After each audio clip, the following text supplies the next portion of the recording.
Bismillahirrahmanirrahim. Assalamualaikum warahmatullahi wabarakatuh. Selamat pagi, salam sejahtera bagi kita semuanya, Shalom, Om Swastiastu, Namo Buddhaya, salam kebajikan. Yang saya hormati para ketua dan pimpinan lembaga negara, Ketua MPR RI, Ketua DPR RI, Wakil Ketua DPD RI, yang saya hormati Menteri Komunikasi dan Multimedia Malaysia, Datuk Seri Panglima Anwar Haji Musa, yang saya hormati yang mulia para duta besar negara-negara sahabat, yang saya hormati para menteri Kabinet Indonesia Maju, yang saya hormati Gubernur Sulawesi Tenggara, beserta para gubernur, para bupati dan wali kota yang hadir, yang saya hormati Ketua Dewan Pers, Ketua PBI Pusat, tokoh-tokoh pers dan rekan-rekan wartawan, hadirin dan undangan yang berbahagia. Pertama-tama, atas nama masyarakat, bangsa, dan negara, saya menyampaikan selamat Hari Pers kepada seluruh insan pers Indonesia dimanapun berada. Sekaligus ucapan terima kasih, meskipun berada dalam situasi pandemi, insan pers tetap bekerja, terus menyampaikan informasi, meningkatkan literasi, membangun optimisme, dan membangun harapan, sehingga masyarakat tetap tangguh menghadapi dampak pandemi COVID-19. Tadi Pak Atap Depari menyampaikan mengenai urusan vaksin yang saat itu dari PWI meminta untuk didahulukan, dan saat itu memang kami hanya bisa memberikan 5.000 dosis vaksin saat itu. Saat ini kalau PBI masih minta lagi, Pak Atapari, kami ada stok 143 juta. Jadi Bapak mau minta berapa akan saya beri sekarang juga. Karena stoknya banyak. Dan yang sudah kita suntikkan kepada masyarakat sampai saat ini, sampai hari ini, sudah 325 juta dosis, baik itu dosis pertama, kedua, maupun dosis penguat atau booster. Bapak Ibu sekalian yang saya hormati, saya tahu dalam 2 tahun terakhir, industri pers nasional mengalami tekanan yang luar biasa beratnya. Mengatasi tekanan akibat pandemi, mengatasi tekanan akibat disrupsi digital, dan juga mengatasi tekanan dari berbagai platform raksasa asing yang menggerus potensi ekonomi dan pengaruh media-media arus utama. Perubahan drastis lanskap persaingan media melahirkan berbagai persoalan yang pelik, yang tadi juga sudah disampaikan oleh Bapak Ketua PWI. Munculnya sumber-sumber informasi alternatif, tumbuh suburnya tren informasi yang semata mengejar jumlah klik atau views, membanjirinya konten-konten yang hanya mengejar viral, masifnya informasi yang menyesatkan bahkan adu domba, sehingga menimbulkan kebingungan dan bahkan perpecahan. Insan pers yang saya banggakan, dalam kondisi yang penuh tekanan ini, media-media mainstream, media-media arus utama harus secepatnya bertransformasi, harus semakin inovatif, meningkatkan teknologi untuk mengakselerasi pertumbuhan yang sehat, membanjiri kanal-kanal dan platform-platform dengan berita-berita baik, mencerdaskan dan mengisi konten-konten yang berkualitas dan menjadikan kepercayaan dan integritas sebagai modal untuk merebut peluang-peluang yang ada. Pers Indonesia harus mampu memperbaiki kelemahan sambil melanjutkan agenda-agenda besar bangsa, menguatkan pijakan untuk melompat lebih tinggi, dan mampu berselancar di tengah-tengah perubahan, mempercepat transformasi digital, untuk menghasilkan karya-karya jurnalistik berkualitas, lebih cepat dan tetap akurat, dan tidak terjebak pada sikap pragmatis yang menggerus integritas kita. Ekosistem industri pers harus terus ditata. Iklim kompetisi yang lebih seimbang harus terus diciptakan. Perusahaan platform asing harus ditata, harus diatur agar semakin baik tata kelolanya. Kita perkuat aturan bagi hasil yang adil dan seimbang antara platform global dan lokal. Jadi yang disampaikan oleh Pak Ketua PBI maupun Prof. Nuh tadi,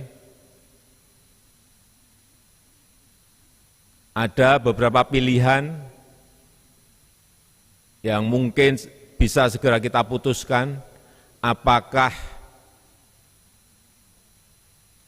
segera mendorong undang-undang baru, atau yang kedua merevisi undang-undang yang lama, atau yang paling cepat adalah dengan peraturan pemerintah atau PP. Ini kami serahkan kepada PBI dan Dewan Pers agar regulasi itu segera bisa kita selesaikan. Saya akan dorong terus setelah nanti pilihannya sudah ditentukan, apakah undang-undang baru, apakah revisi undang-undang lama, atau memakai PP. Sehingga menjadikan industri pers semakin sehat dan kuat. Kedaulatan informasi harus diwujudkan untuk kita bersama-sama, kita harus perkuat ekosistem industri pers nasional yang sehat, membangun dan memperkuat platform nasional periklanan, menciptakan platform video nasional agar tidak sepenuhnya tergantung pada platform video-video asing. Kita juga tidak boleh hanya menjadi pasar bagi produk teknologi digital global, dan harus secepatnya dibangun, dikembangkan platform-platform teknologi inovatif yang membantu dan memudahkan masyarakat mendapatkan informasi yang berkualitas, yang akurat, yang dapat dipertanggungjawabkan. Memberikan reward yang sepadan kepada media-media arus utama yang konsisten mendedikasikan kemampuan dan sumber dayanya untuk menghasilkan karya-karya jurnalistik yang berkualitas dan mencerdaskan. Hadirin yang saya hormati, pers Indonesia adalah lokomotif kemajuan bangsa, menjadi inspirasi lompatan-lompatan kemajuan, menjadi simpul perubahan di semua sektor kehidupan kita, serta menjadikan masyarakat, bangsa, dan negara percaya diri untuk mewujudkan Indonesia maju. Pemerintah saat ini terus bekerja keras untuk mengawal beberapa transformasi besar. Kita sedang melakukan transformasi struktural agar Indonesia semakin kompetitif untuk menghadapi era hiperkompetisi. Transformasi besar itu dibutuhkan untuk menciptakan kesempatan kerja yang seluas-luasnya dan peningkatan nilai tambah. Ini sangat penting, sehingga memberikan dampak yang signifikan pada penurunan angka kemiskinan, ketimpangan, dan juga menyerap pengangguran yang ada. Pemerintah melakukan investasi besar-besaran dalam pembangunan sumber daya manusia, mulai dari perbaikan layanan kesehatan, penurunan angka stunting, reformasi pendidikan yang tersambung dengan kebutuhan dunia industri, dan juga revitalisasi pelatihan vokasional yang memberikan upscaling, reskilling tenaga kerja kita untuk lebih produktif dan kompetitif. Dalam penciptaan nilai tambah kita tidak main-main dengan hilirisasi, baik hilirisasi industri tambang sampai dengan hilirisasi di sektor pertanian. Kita tidak ingin menjadi negara pengekspor bahan mentah yang nilai tambahnya justru dinikmati negara lain. Pemerintah telah membuktikan bahwa dengan hilirisasi maka akan tercipta lapangan kerja baru yang makin banyak dan nilai tambahnya akan berdampak pada industri nasional kita.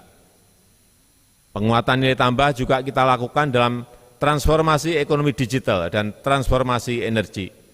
Ekonomi digital memiliki potensi yang luar biasa untuk dikembangkan. 8,4 juta UMKM kita telah kita dorong naik kelas masuk ke platform digital dan jumlahnya akan terus bertambah. Kita juga sedang bergerak untuk transformasi energi ke energi baru terbarukan dengan memanfaatkan geothermal, angin, solar panel, biofuel, arus bawah laut, dan tenaga hidro.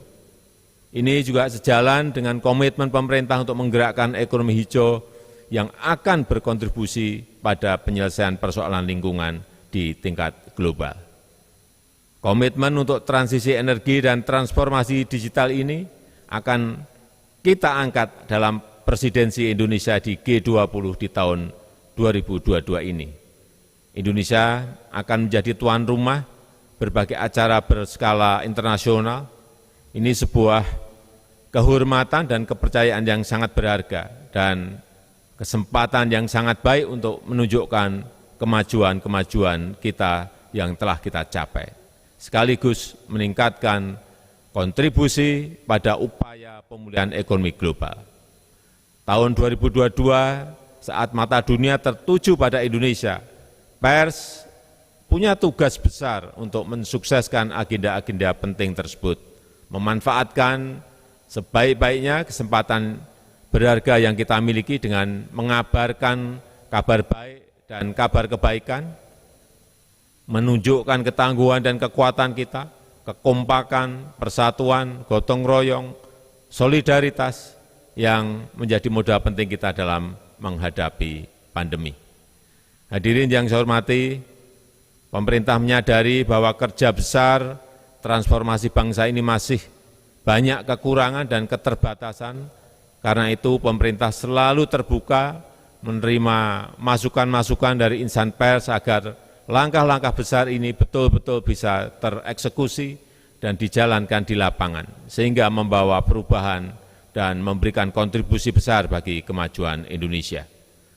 Sebagai salah satu negara demokrasi terbesar dunia, kebebasan pers adalah pilar penting kemajuan Indonesia.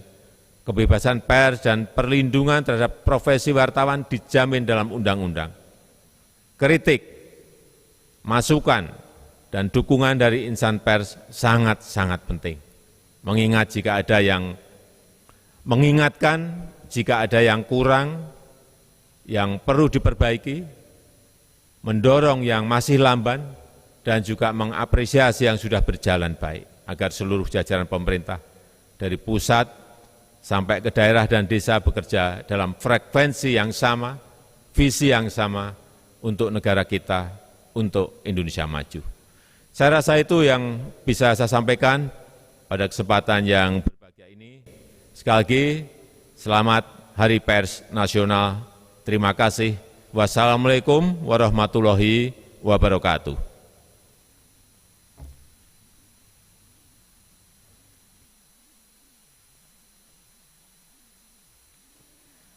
Hadirin yang kami hormati, sebagai ungkapan rasa syukur kita kepada Tuhan Yang Maha Kuasa, marilah sejenak kita memanjatkan doa.